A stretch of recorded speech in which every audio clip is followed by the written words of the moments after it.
Guys, അപ്പോൾ ഇന്ന് ഞാൻ ക്ലീൻ ചെയ്യാൻ വേണ്ടിയിട്ട് എടുത്തിട്ടുള്ളത് ടേബിളും കിച്ചണാണ്. അപ്പോൾ ഫസ്റ്റ് തന്നെ ഞാൻ കിച്ചൺ നല്ല അടിപൊളിയായിട്ട് ക്ലീൻ ചെയ്തിട്ടുണ്ട്. ക്ലീനിങ്ങിൽ ഞാനൊരു പുലിയാണെന്നാണ് ഞാൻ സ്വയമായിട്ട് വിചാരിച്ചിരിക്കുന്നത്. അപ്പോൾ കണ്ടില്ലേ എൻ്റെ ക്ലീനിങ് ചെയ്യുന്നുള്ള കഴിവ്. അടുത്തത് ടേബിളൊക്കെ ഞാൻ വൃത്തിയാക്കിയിട്ട് നേരെ കിച്ചണിലോട്ടാണ് ചെന്നത്. നിങ്ങൾ പറയൂ, എങ്ങനെയുണ്ട് എൻ്റെ ക്ലീനിങ്? കിച്ചണിൽ ഞാൻ ചെന്നതിന് ശേഷം ഫസ്റ്റ് ചെയ്തത് അവിടെ ഒരു പൊടി ഇരിക്കുന്നത്, ആ പൊടി മൊത്തം ഞാൻ നിരത്തി കിട്ടു.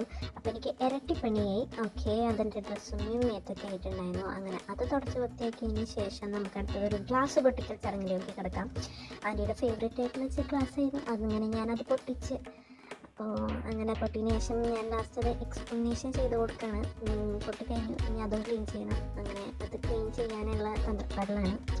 ചെല്ല് കൈമ കുത്തിക്കയറാതെ സൂക്ഷിച്ച് ഞാൻ ക്ലീൻ ചെയ്തു. പിന്നെ വീണ്ടും ക്ലീനിങ്ങോട് ക്ലീനിങ്. എന്താ ചെയ്യുക, ക്ലീനിങ്ങിന് എന്തൊരു കഴിവ് നിങ്ങൾ കാണും. എന്താ അടിപൊളിയായിട്ട് ഞാൻ ക്ലീൻ ചെയ്യുന്നത്. ഞാൻ ആർക്ക് പറ്റും ഇത്രയും നല്ല